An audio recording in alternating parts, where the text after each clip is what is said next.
जी बिस्मिल्लाहिर्रहमानिर्रहीम।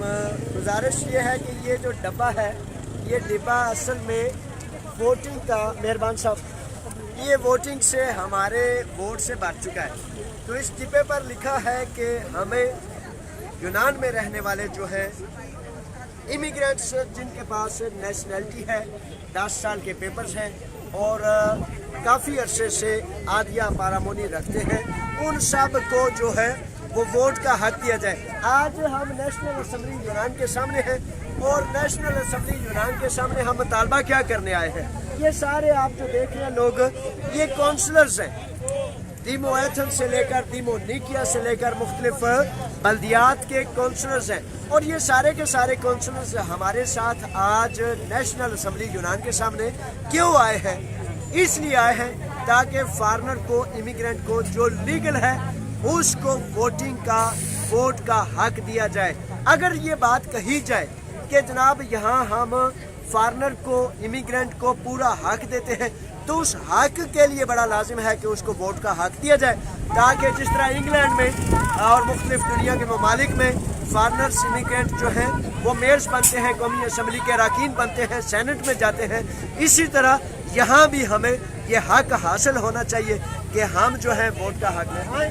पूछते हैं दीमो एथन के काउंसलर हैं Kiresimulle, καλησπέρα σας. Τι κάνετε? Καλά είσαστε? Γιατί είμαστε εδώ σήμερα, τι γίνεται εδώ? Γιατί είμαστε μπροστά από Βουλή? Σήμερα βρισκόμαστε μαζί με περιφερειακούς και δημοτικούς και κοινοτικούς συμβούλους από όλη την Αττική, Ναι. διότι η κυβέρνηση θα είναι ένα νομοσχέδιο Βορίδη. Ναι. Να θυμίσω ότι ο Βορίδης είναι παλιός τέλεχος της ακροδεξιάς. Είναι ο άνθρωπος που έβγαζε αφίσες και έλεγε κόκκινη κάρτα για τους μετανάστες. Και τώρα παριστάνει ότι κάνει νόμο για δημοκρατικές εκλογές στα δημοτικά συμβούλια και στα περιφερειακά συμβούλια. Οι αλλαγές που κάνουν είναι αντιδημοκρατικές, βάζουν πλαφόν 3% για να μπεις μέσα στο δημοτικό συμβούλιο, βάζουν πανάκριβα παράβολα και βέβαια αγνοούν ότι η Αθήνα και οι πόλεις μας είναι γεμάτη από μετανάστες και μετανάστριες που μένουν πάνω από 30 χρόνια, δουλεύουν, πληρώνουν δημοτικά τέλη, αλλά τους στερούν το δικαίωμα στην ψήφο και το δικαίωμα στην εκλογή στα δημοτικά συμβούλια. Αυτό είναι ένα πολύ μεγάλο σκάνδαλο και ειδικά για την Αθήνα, όπου πάνω από 25%, ένα στους 4 δηλαδή, είναι μετανάστες ή μετανάστρια και τους στερούν το δικαίωμα. Εμείς αυτό το οποίο διεκδικούμε είναι δημοκρατικές ελευθερίες, είναι πλήρη δικαιώματα για όλους και για τους μετανάστες. Είναι όχι μόνο να μην υπάρξει πλαφόν 3% στις δημοτικές, αλλά να καταργηθεί και για τις βουλευτικές εκλογές. Είμαστε με τον κόσμο ο οποίος σήμερα παλεύει ενάντια στο Μητσοτάκη και την κυβέρνησή του. Μια κυβέρνηση που ετοιμάζει τον νόμο Χατζηδάκη για να μας πάρει όλα τα εργασιακά δικαιώματα και μαζί με τον Μηταράκη και τον Χρυσοχοΐδη, κλείνουν τα σύνορα, φτιάχνουν στρατόπεδα συγκέντρωσης και προχωράνε σε απελάσεις. Γι' αυτό έχει πολύ μεγάλη σημασία η σημερινή κινητοποίηση. Θέλουμε να ακουστεί η φωνή μας και γι' αυτό καλά κάνει η πακιστανική κοινότητα Ελλάδος η ενότητα και είναι εδώ με την κάλπη λέγοντας ψήφους στους μετανάστες. Και γεμίστηκε αυτή την κάλπη και θα γεμίσουμε. Σε ευχαριστώ πολύ. Ευχαριστούμε πολύ. Όπως λέμε και ακούμε, για ένταξη χρειάζεται οπωσδήποτε να έχουμε δικαίωμα ψήφος. Αν δεν υπάρχει δικαίωμα ψήφος, τότε πώς μπορούμε να πούμε ένταξη και τι ένταξη? Γι' αυτό το λόγο θα ψάξουμε ποιος θέλει να μας μιλήσει.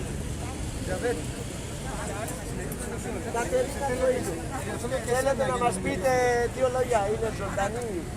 Το θέλουμε γιατί είμαστε εδώ και τι μας ζημία κάνουνε. Χωρίς ένταξη, χωρίς ψήφο, πώς θα γίνει η ένταξη των μεταναστών? Αυτό θέλουμε. Δημοτικός Σύμβουλος Νίκαιας, κυρία Θοΐδου Κατερίνα. Σήμερα είμαστε εδώ γιατί ψηφίζεται ο νόμος του Βορίδη που ρυθμίζει τα θέματα των δημοτικών εκλογών. Εμείς ζητάμε να μην αποκλειστούν οι φωνές της αντίστασης, οι φωνές που παλεύουν για τα δικαιώματα των εργαζόμενων και των μεταναστών μέσα στα δημοτικά συμβούλια. Και ένα από τα αιτήματά μας είναι να δοθεί ψήφος στους μετανάστες οι οποίοι ζουνε, δουλεύουν, εργάζονται και πληρώνουν και δημοτικά τέλη μέσα στις γειτονιές μας. Εγώ είμαι από την Νίκαια.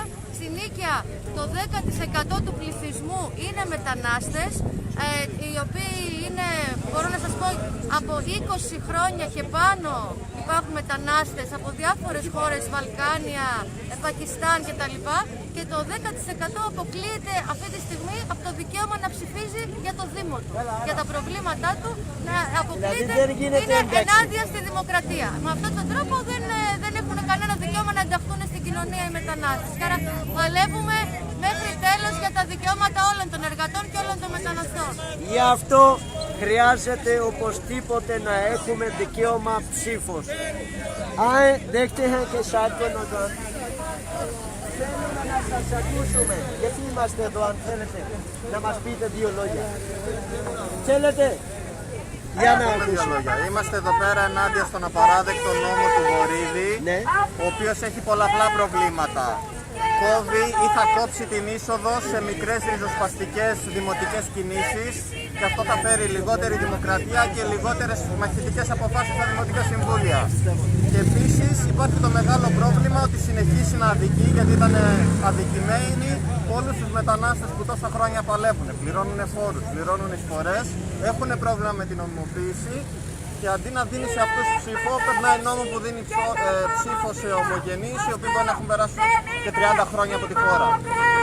Και θέλουμε όλα αυτά να αλλάξουν και ελπίζουμε ότι μαζί με αυτόν τον νόμο θα γκρεμίσουμε και την ίδια την κυβέρνηση με όλους αυτούς τους αγώνες, να σταματήσει και αυτός και πολλοί άλλοι νόμοι. Σε ευχαριστώ. Για να υπάρχει δημοκρατία, να υπάρχει Δημοκρατία και πολυφωνία. Σε ευχαριστώ. Αυτή είναι του συστήματος η πολιτική. ένα λεπτάκι. ये वो मामलात हैं जिनकी वजह से आज ये कोई आम लोग नहीं है, ये काउंसलर्स हैं, ये पेरीफेरिया के नुमाइंदे हैं और मुख्तलिफ जमातों के नुमाइंदे होने के बावजूद यहाँ सारे के सारे आप देखेंगे इसी तक यहाँ से लेकर वहाँ तक जितने भी हैं थोड़ा सा आगे आए, थोड़ा सा आगे आए, ये सारे के सारे नुमाइंदे अगर आप देखेंगे तो ये क्या लिखा है, ये सारा असल में लिखा है कि हम ये जो वोट आप काट रहे हैं इसको नहीं मानते।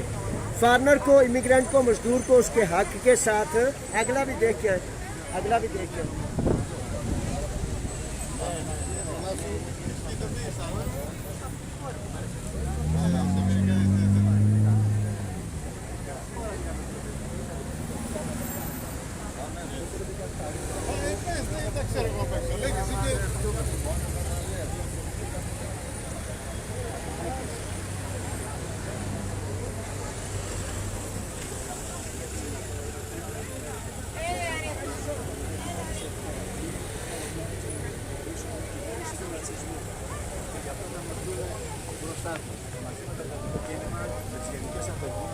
Με τους αγώνες της νεολαίας στα πανεπιστήμια και με τον κόσμο ξεσηκωμένο στις γειτονιές και τους ελεύθερους χώρους, από τους λόφους μέχρι το θέατρο εμπρός, αυτές οι αντιδημοκρατικές απαγορεύσεις θα γίνουν μειοσκόλοι. Αυτό είναι το μήνυμα της Ιωσέλη. Καλησπέρα σας, είμαστε εδώ, λέμε που ακούμε ένταξη και τέτοια πράγματα. Εγώ λέω χωρίς ψήφος να περάσουμε 30, 40, 50 χρόνια όλο το ζωή δεν γίνεται ένταξη και δεν μπορούμε να συνεχιστεί, δηλαδή δικαίωμα του ένα εργαζόμενο με δημοκρατικό σύστημα όταν είμαστε νόμιμοι, τότε έπρεπε να έχουμε δικαίωμα ψήφος, να είναι δήμαρχος, να είναι περιφερειάρχης, να είναι όλοι όπου μπορεί να έχει δικαίωμα ψήφος. Γι' αυτό το λόγο εγώ λέω, αν η κυβέρνηση κόβει αυτό το δικαίωμα, κόβει δημοκρατία και κόβει δικαίωμα του ένα εργαζόμενο και του τέτοια πράγματα. Γι' αυτό το λόγο λέμε, χωρίς να μας δώσετε δικαίωμα ψήφος, αυτό είναι που θέλετε να κάνετε ζημία για δημοκρατικά σύστημα και σεβασμό του άνθρωπου και εργάτη. Ευχαριστούμε. ये मुख्तलिफ TV चैनल्स हैं, मुख्तलिफ सहाफ़ी हैं जो इंटरव्यूज़ वगैरह ले रहे हैं कि किस तरह हम जो है अपने हक को, हकूक़ को बचा सकते हैं।